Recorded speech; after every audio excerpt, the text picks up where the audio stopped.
Comece o dia bem informado com a equipe de jornalismo da Verde Vale FM. No ar, Jornal Verde Vale. 6h36. Olá, muito bom dia para você. Hoje, terça-feira, 5 de dezembro do ano de 2023. Manhã chuvosa em Mineiros e região. Estamos começando pela Verde Vale FM, uma emissora do Sistema Verde Vale de Comunicação. Mais uma edição do Jornal Verde Vale. Comigo aqui na bancada, Daliana Oliveira. Muito bom dia. Muito bom dia para você, Wesley. Bom dia para todo mundo que acompanha a programação aqui da Rádio Verde Vale FM. Começando mais uma edição do Jornal Verde Vale, agora 6h37. Confira agora, então, os destaques das últimas 24 horas. Jornal Verde Vale.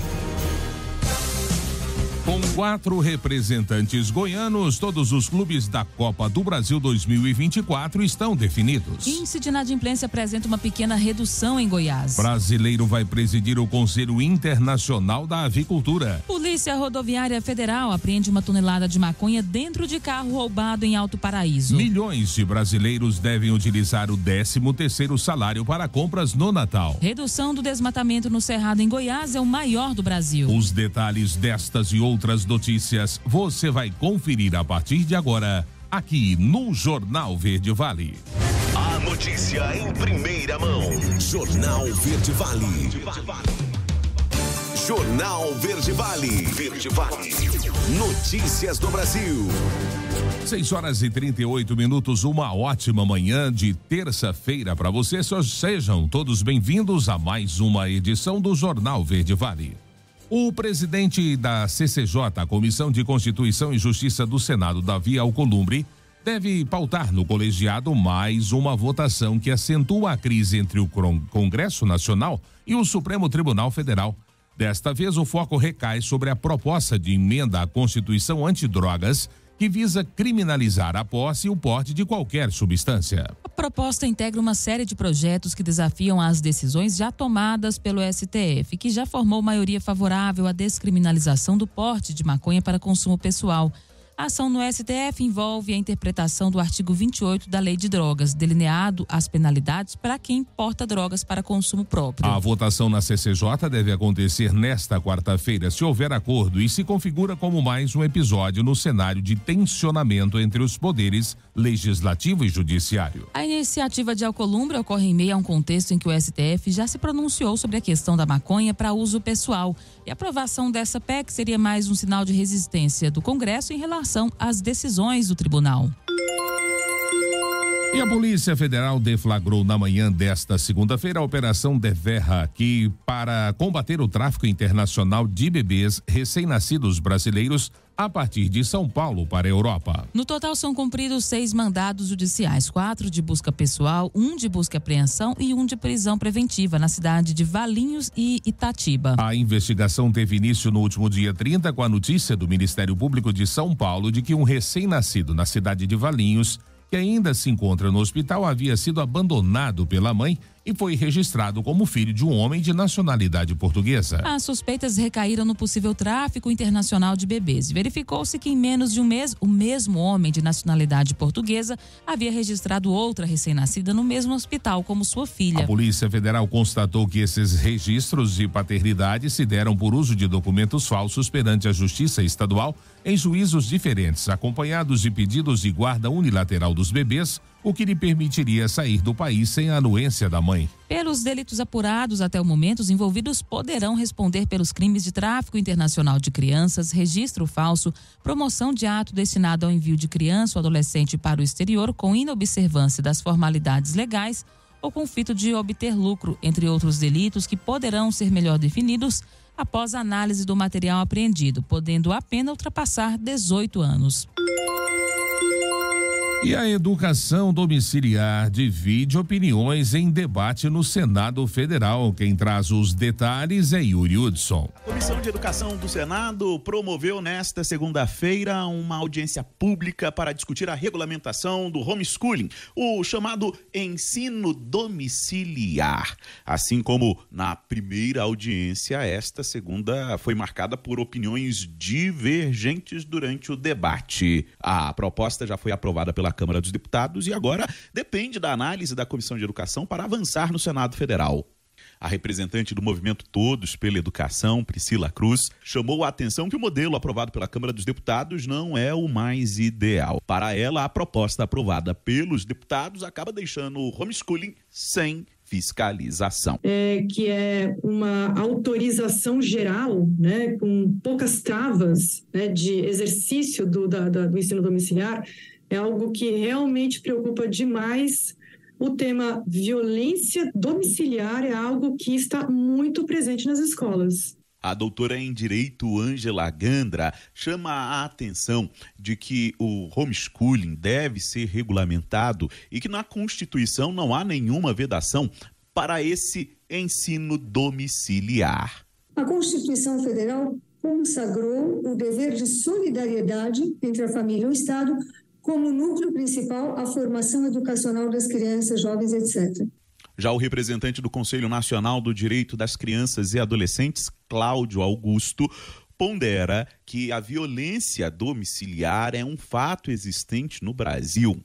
Mas ele também destaca que é preciso ter algumas brechas para esse ensino domiciliar. Por isso, é importante discutir o tema e regulamentar. Para aquelas crianças e adolescentes que tenham absoluta necessidade a uma exceção como essa, pois pelos vários motivos mas eu não posso permitir ou entender que da tua formação enquanto pessoa eu restringir esse direito para uma criança. De acordo com o presidente da Comissão de Educação, Flávio Arnes, do PSB do Paraná, é muito difícil de que a matéria seja concluída ainda neste ano pela comissão. Segundo ele, nos próximos dias deve acontecer um novo debate para discutir o assunto. Agência Rádio Web de Brasília, Yuri Hudson. Jornal Verde Vale. Notícias de Goiás.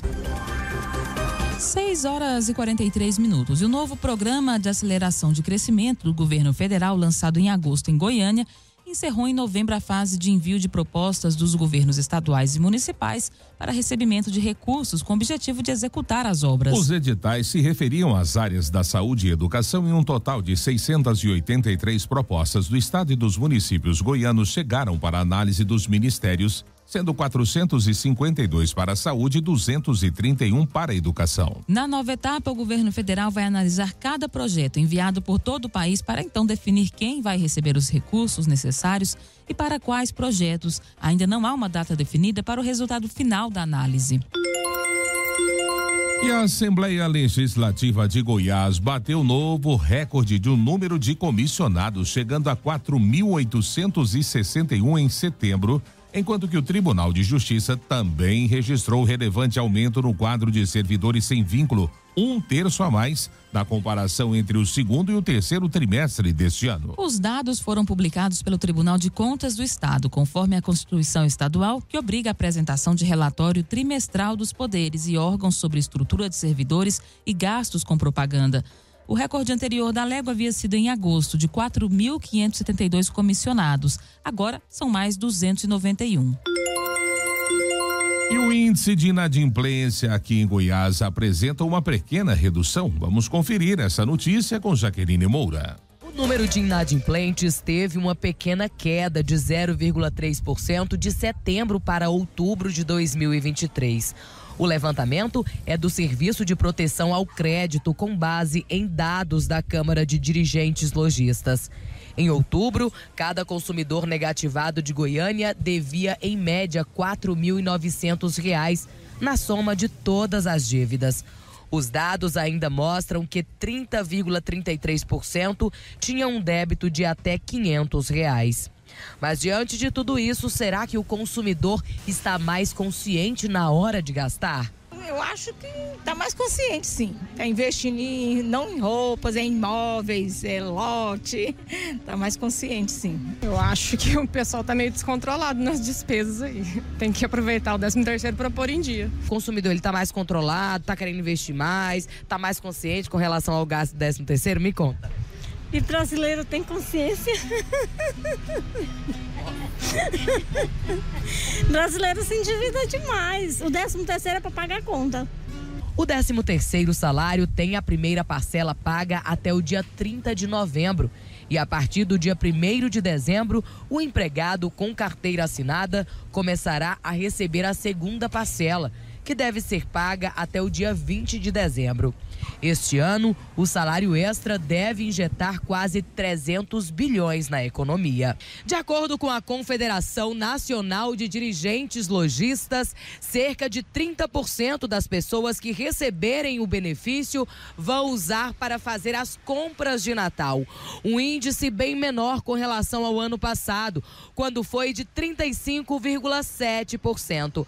A pesquisa mostra também que 34% das pessoas vão investir esse dinheiro. O restante vai quitar as dívidas. O importante é estar consciente.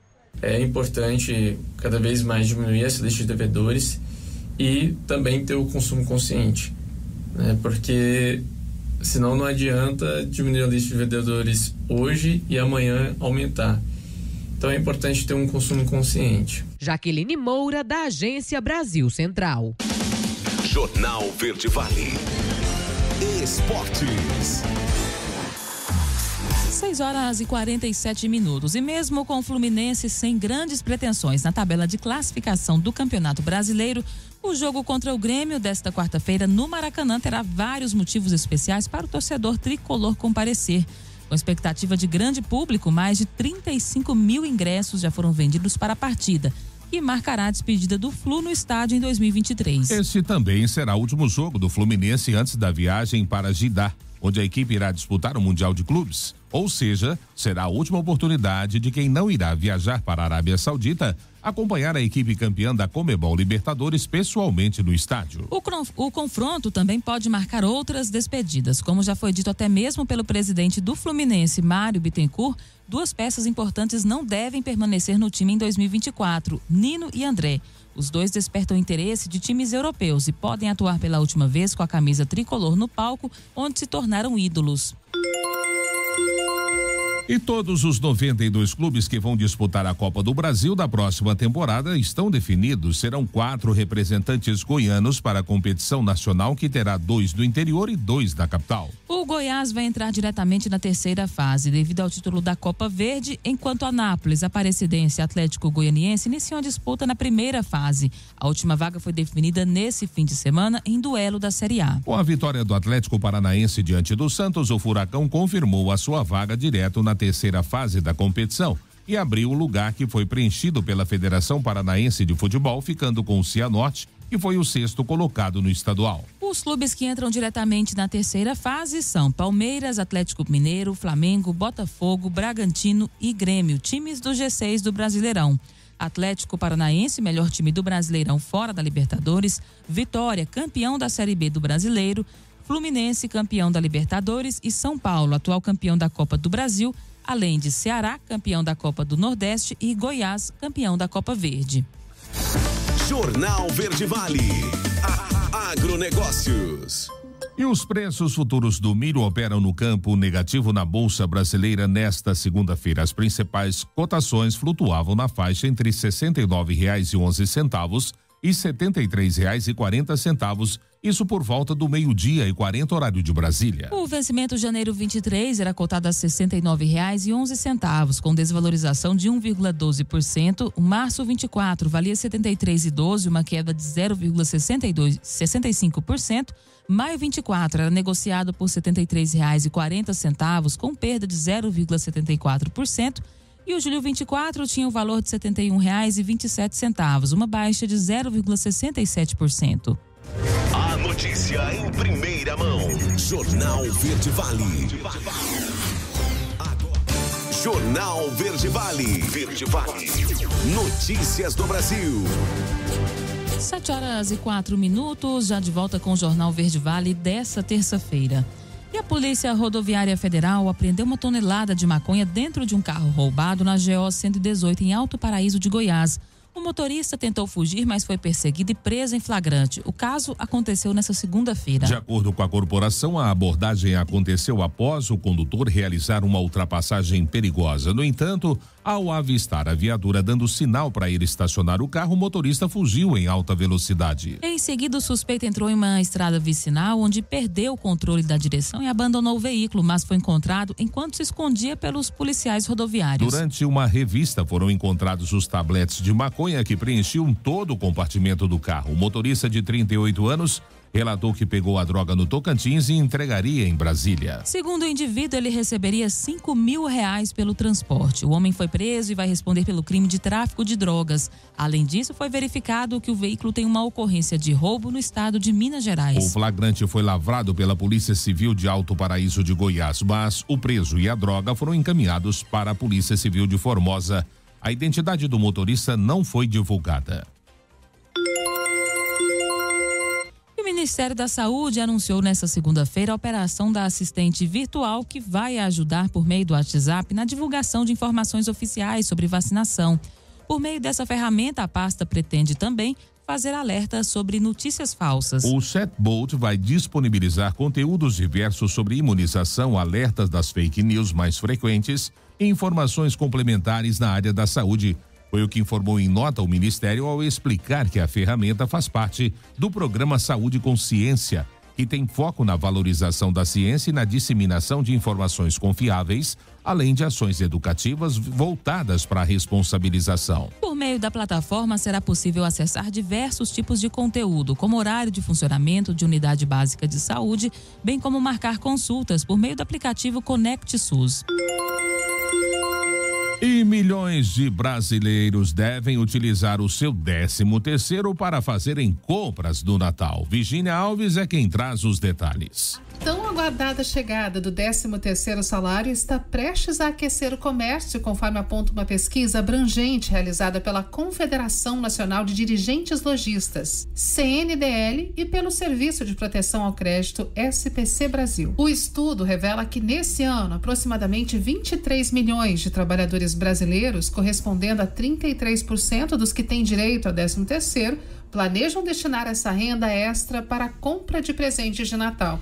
Daniel Sakamoto, gerente executivo na Confederação Nacional de Dirigentes Lojistas, destaca a importância de priorizar o pagamento de dívidas antes de realizar compras compulsivas. A gente entende que nessa época do ano o apelo para o consumo é muito alto, mas é importante ressaltar que a prioridade do brasileiro deve ser pagar suas dívidas. A gente tem uma pesquisa que mostra que tem mais de 60 milhões de brasileiros inadimplentes no momento, e o impacto social disso é muito grande, e é um impacto negativo, né? Além disso, o gerente executivo alerta sobre os gastos que costumam surgir no início do ano. No início do ano, é normal haver gastos extras, como material escolar, IPVA, IPTU, ou seja, o 13º ele deve ser utilizado de maneira responsável para que o consumidor não comece o ano com dívidas. A pesquisa também revela que 56% dos entrevistados planejam realizar trabalhos temporários ou bicos para aumentar a renda e permitir um gasto mais expressivo durante as festividades natalinas. Agência Rádio Web, produção e reportagem, Virgínia Alves. Jornal Verde Vale. Notícias de Goiás. 7h08. E em Goiás, um carro que precisa de determinadas peças para serem trocadas é sentença de tempo e dinheiro perdidos. Diante do sumiço de estruturas externas ou até de motor, oficinas de mecânica ficam com veículos parados ou precisam recorrer ao mercado paralelo de itens comprados na internet ou então a leilões. O presidente do Sindicato da Indústria de Reparação de Veículos e Acessórios do Estado de Goiás, Mário Barbosa Arruda, afirma que um carro pode ficar em fila de espera para receber uma peça por até 4 meses. Em um cenário normal, a demora seria de no máximo 30 dias. O problema é uma soma de escassez de matéria-prima com a redução da produção mundial de veículos, o que afeta também peças de reposição. E o número de trabalhadores domésticos com carteira assinada em Goiás cresceu pouco desde a aprovação da PEC das domésticas em 2013. Se naquele ano 29% desses profissionais tinham registro, no terceiro trimestre de 2023 o percentual era de 31%, uma alta de apenas 2 pontos percentuais. Além disso, houve uma queda de 16,3% no número total de trabalhadores domésticos com e sem carteira nesse ano em relação a 2022. Entre os motivos apontados por especialistas estão o aquecimento do mercado de trabalho geral, o pagamento de benefícios sociais e a opção do próprio trabalhador pelo trabalho informal em funções como diarista, em busca de melhores rendimentos. E de janeiro a agosto deste ano, 153.600 pessoas afegãs, haitianas e venezuelanas conseguiram refúgio e emprego no Brasil. Desse total, apenas 2.500 conseguiram colocação em Goiás, ou seja, 1,6% do total no país. Os dados são de monitoramento da Agência da ONU para Refugiados, em parceria com o Ministério do Trabalho e Emprego. Das mais de 53 mil contratações até agosto desse ano no Brasil, 107.200 são de refugiados e imigrantes venezuelanos, 45.600 de haitianos e 739 de afegãos. Em Goiás, no mesmo período, foram 1.800 venezuelanos, 648 haitianos e 33 afegãos. E o governador Ronaldo Caiado entrega novo asfalto da rodovia GO 180. Pedro Henrique Rabelo traz os detalhes. Aqui o governador prometeu e em menos de um ano entregou. A GO 180 teve 30 quilômetros de asfalto novo. A época da terra, da poeira e do barro ficou no passado. Essa estrada aqui antigamente era um sacrifício para você chegar até as propriedades do agricultor aqui.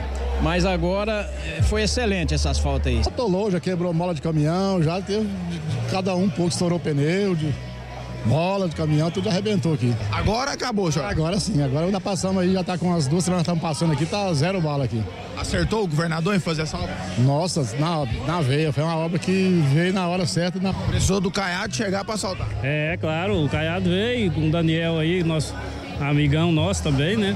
Ele já tá aí. Quando o governador fez a promessa, os proprietários rurais também prometeram. E ela foi cumprida. O churrasco está sendo patrocinado pelos produtores aqui da região. Está sendo assado por nós também e distribuído por nós também. Beleza? Porque é um dia de comemoração por conta da obra? Um momento muito especial, né? Nós estamos sentindo privilegiados em ter uma obra como essa. O asfalto ficou top, e o churrasco? O churrasco tá bom. O asfalto, a gente viu que tem qualidade, né? Tem espessura, largura, acabamento, sinalização. É a melhor possível. O governo de Goiás investiu 70 milhões de reais nessa obra em uma região do estado que é muito rica e produtiva. Maguito Vilela inaugurou essa ponte que está aqui atrás sobre o Rio Claro com a extensão de 184 metros. E coube ao governador Ronaldo Caiado e ao filho de Maguito, Daniel Vilela, entregar esse trecho que promete alavancar a região. A qualidade do asfalto que foi construído mostra que é padrão de uma rodovia federal. Isso é que é importante, ou seja, o que eu peço a todos os meus secretários. Se vai construir, não constrói aquele asfalto de antigamente, aquele asfalto meia boca, aquele asfalto que dissolvia, aquele asfalto que não sobrevivia 2 anos. Aqui é um asfalto quente, CBUQ, é o que tem de mais moderno que existe, com a base aqui toda na pedra. Essa região é uma fronteira agrícola que estava não sendo explorada por falta de infraestrutura de transporte, de estradas, né? E agora o governador Ronaldo Caiado levando essa estrada até o final, como eu acho que vai acontecer em breve, cerca de 80 mil hectares novos de lavoura serão abertos. Isso vai gerar mais emprego, mais impostos, mais arrecadação para o poder público, vai circular mais dinheiro na Praça de Jataí. Então é uma obra muito importante, não só para Jataí, mas para o estado de Goiás. O governador fez questão de ver de perto o preparo do churrasco prometido pelos produtores. Por conta da complexidade da obra, essa estrada tem a estrutura para durar no mínimo 1 década, sendo usada por veículos pesados que fazem toda a logística do agro. Isso aqui tem um impacto econômico muito grande para a cidade e para o estado. Humberto me dizia que um cálculo rápido, nós imaginamos que só do início das obras do ano passado para esse momento de entrega, deve ter ampliado de 10 a 20 mil hectares de nova lavoura plantada aqui na região. Isso tudo se traduz economicamente em ganhos para o nosso estado. A pavimentação que dá 180, toda essa região, tem um complicador porque é a questão do cascalho. Não tem cascalho na região. O solo é muito bom, de produção do agro, mas o grande problema aqui é a falta de cascalho. Então isso acaba encarecendo muito os projetos e as obras. Então, foi uma determinação do governador Ronaldo Caiado, realmente tivesse rodovias de qualidade. O estado de Goiás é um estado que está em franco desenvolvimento, crescimento, porque a nossa infraestrutura está sendo muito bem construída pelo governador Ronaldo Caiado. Aquilo que é feito, e foi feito num tempo muito recorde, eu acho bacana. Então eu vim aqui agradecer. Pedro Henrique Rabelo, da Agência Brasil Central. Jornal Verde Vale. Esportes. 7h14. E perto de conquistar mais um título pelo Palmeiras, Abel Ferreira estaria de saída do Verdão após uma passagem vitoriosa. De acordo com o jornalista especializado em transferências no futebol César Luiz Merlo, do canal argentino TY Sports, o treinador vai anunciar a decisão após o Campeonato Brasileiro. Abel Ferreira já teria um acordo verbal para ser o novo treinador do Al Saad do Catar, com um contrato de 2 anos, faltando apenas a assinatura do português para firmar o negócio. No clube qatari, Abel deve ter o maior salário do mundo entre os técnicos. O técnico de 44 anos pode sair por cima do Palmeiras, estando próximo de chegar à marca de 9 títulos pelo clube alviverde e se firmar como segundo treinador com mais troféus pelo clube paulista, atrás de Brandão com 10. Jornal Verde Vale. Agronegócios. 7h15. E o presidente da Associação Brasileira de Proteína Animal, a BPA, Ricardo Santin, é o novo presidente da International Pork Council, sigla em inglês, que é a entidade máxima da avicultura mundial. A eleição aconteceu nesta última sexta-feira durante reunião do Comitê Executivo da entidade. Santin assume a liderança da principal entidade global da avicultura, composta por 54 membros de 30 países, representando mais de 73% da produção mundial de carne de aves e mais de 86% das exportações avícolas globais. Com uma produção anual de 130 milhões de toneladas e um PIB global na cadeia dos 220 bilhões de dólares, a organização é o epicentro de debates cruciais sobre questões sanitárias, promoção de imagem e outros temas essenciais para o avanço do setor. Como o novo presidente do IPC, Santin diz que vai reforçar a presença global do Conselho, focada em questões relativas aos desafios sanitários globais, fortalecimento da imagem da cadeia avícola e da representatividade do Conselho, junto aos principais órgãos internacionais, entre outros pontos. Jornal Verde Vale. Verde Vale. Notícias do Brasil. 7h16. Menor desemprego e programa Desenrola reduzem endividamento dos brasileiros. Renê Almeida traz os detalhes. 76,6% das famílias brasileiras em novembro, uma queda de 0,3 ponto percentual em relação a outubro. Já a inadimplência ficou em 29% em novembro, menos do que os 29,7% do mês anterior e o menor patamar desde junho de 2022. Os dados são da pesquisa de endividamento e inadimplência do consumidor, divulgada nesta segunda-feira pela Confederação Nacional do Comércio de Bens, Serviços e Turismo. O economista-chefe da CNC e responsável pela pesquisa, Felipe Tavares, comenta. Mas você tem uma diminuição do endividamento com a inadimplência, é algo muito significativo, que mostra que as famílias estão numa estrutura de renda mais confortável e melhor estruturada. E especialmente porque essa redução do endividamento e da inadimplência, ela foi mais acentuada nas famílias que têm menor renda, né, de 0 a 3 salários mínimos e de 3 a 5. Então isso mostra que as famílias de baixa renda, né, que têm menos possibilidade e flexibilidade para lidar com o imprevisto, elas estão dando sinais de estar com uma renda mais equilibrada, um orçamento mais saudável aí para o começo do ano. No grupo com renda familiar mensal de até 3 salários mínimos, a proporção de endividados caiu de 78,7% em outubro para 77,5% em novembro. De 3 a 5 salários mínimos, a proporção de endividados recuou de 77,2% para 76,9%. O economista atribui a queda a 2 fatores. tem diversos fatores. E acho que os dois principais é o aquecimento do mercado de trabalho, mostrando aí seus efeitos, e o outro possivelmente é o programa Desenrola, que está começando a surtir efeitos, né? Porque especialmente como a queda da inadimplência foi maior nas famílias que têm menor renda, esse foi o programa prioritário, né? O foco do programa Desenrola. Outro destaque é o aumento do uso do cartão de crédito. A modalidade corresponde a 87,7% dos endividados em novembro. Tavares acredita que a digitalização das compras e os benefícios adicionais que os cartões oferecem estão por trás deste aumento. Agência Rádio Web, produção e reportagem, Renê Almeida.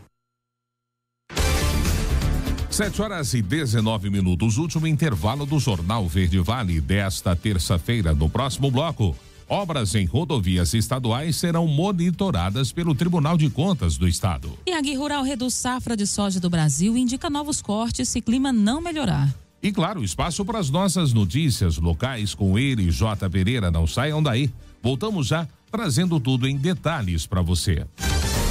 Jornal Verde Vale. Jornal Verde Vale. Verde Vale. Notícias do Brasil. 7h26, já de volta com o Jornal Verde Vale desta sexta-feira.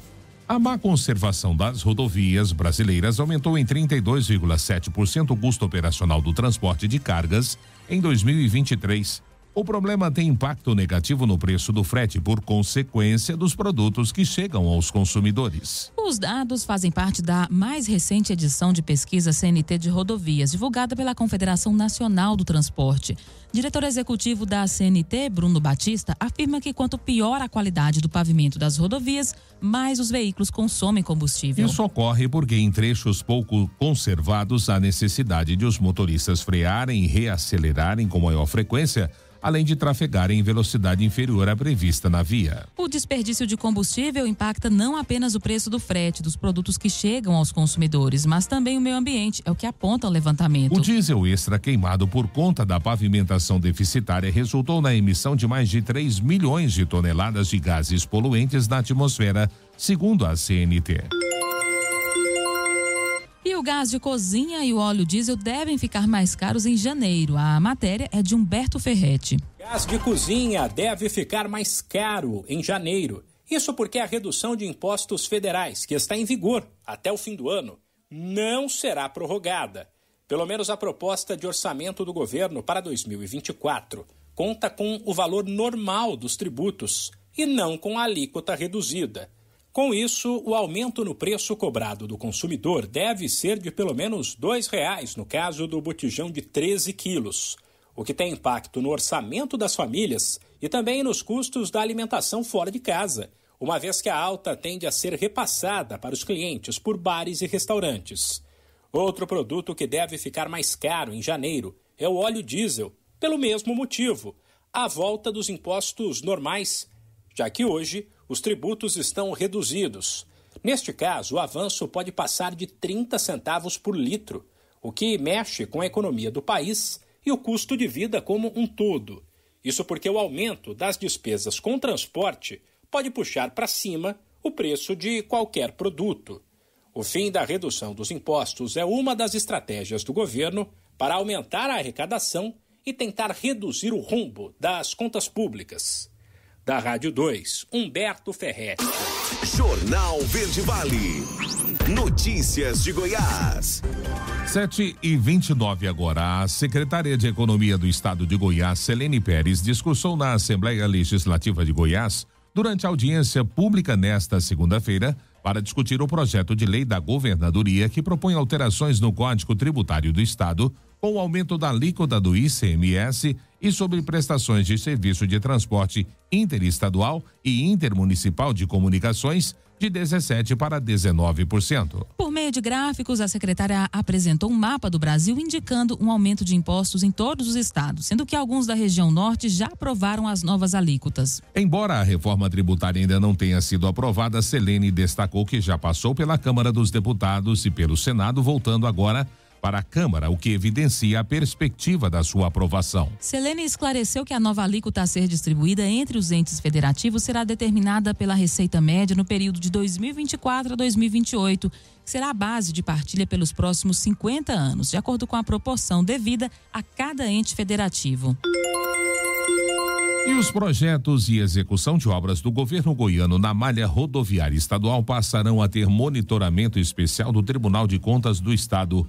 O órgão de controle informou que vai realizar uma fiscalização para verificar se a Agência Goiana de Infraestrutura e Transportes, a Goinfra, está cumprindo as cláusulas do termo de ajustamento de gestão que diz respeito à gestão e controle dos projetos, obras e serviços de infraestrutura rodoviária no estado. Embora já tenha arrecadado nesse ano quase R$1 bilhão com o Fundo Estadual de Infraestrutura e aprovada a realização de 44 obras, até agora apenas uma foi concluída. Segundo o Jornal Popular, trata-se da restauração da GO 080, do entroncamento de Barro Alto e Goianésia, num trecho de 41,23 quilômetros que custou R$73,5 milhões. Outras 3 obras estão em andamento e 2 estão em fase de licitação. As demais ainda estão em fase de projetos. O secretário estadual da Infraestrutura, Pedro Salles, afirmou que as obras seguem no ritmo regular. E a redução do desmatamento no Cerrado em Goiás é o maior do Brasil. E quem traz essa informação é Lucas Xavier. Os esforços da atual gestão para zerar o desmatamento no estado até 2030 já apresentam resultados. Dados do PRODE Cerrado, do Ministério do Meio Ambiente, mostram que o desmatamento em Goiás caiu 18% entre agosto de 2022 e julho de 2023, quando comparado com o mesmo período entre 2021 e 2022. Esse foi o maior percentual de recuo no desmatamento entre todas as unidades federativas em que ocorre o bioma cerrado. Na sequência, aparecem o Mato Grosso, Minas Gerais e Piauí. As maiores altas aconteceram na Bahia, no Mato Grosso do Sul, no Tocantins e no Maranhão. Em setembro deste ano, o governo de Goiás foi pioneiro ao assinar junto a entes públicos, privados, produtores, entidades do agronegócio, representantes da economia mineral e industrial, um pacto para zerar o desmatamento ilegal em todo o território goiano. O documento prevê a redução gradativa do desmatamento no estado, com a expectativa de reduzir até 2025 cerca de 25% das atividades ilegais que prejudicam o meio ambiente. A meta é zerar este número em 2030. O governador Ronaldo Caiado comemora o resultado. Goiás foi o estado que teve o menor percentual de desmatamento. Então isso mostra que quando você tem regras, leis, tá certo? Mostra que as coisas acontecem dentro da legalidade.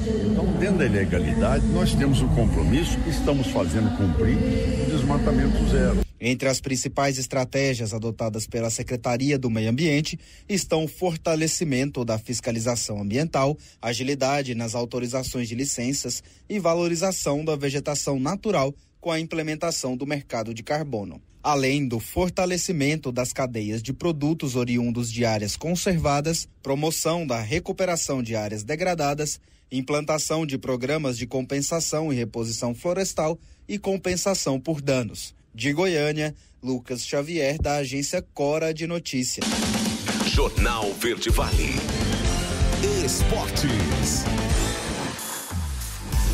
E o Comitê Olímpico do Brasil, o COB, divulgou neste domingo os indicados ao prêmio de melhor atleta do ano de 2023. Ana Patrícia e Duda, dupla vice-campeã mundial de vôlei de praia, Bia Haddad, tenista semifinalista em Roland Garros, e Rebeca Andrade, campeã mundial na ginástica, são as representantes femininas. A disputa no masculino está entre Felipe Toledo, surfista campeão mundial, e Hugo Calderano, quinto do ranking mundial do tênis de mesa, e Marcos D'Almeida, líder do ranking mundial do tiro com arco. Os vencedores serão revelados no dia 15 de dezembro no Prêmio Brasil Olímpico na Cidade das Artes, no Rio de Janeiro.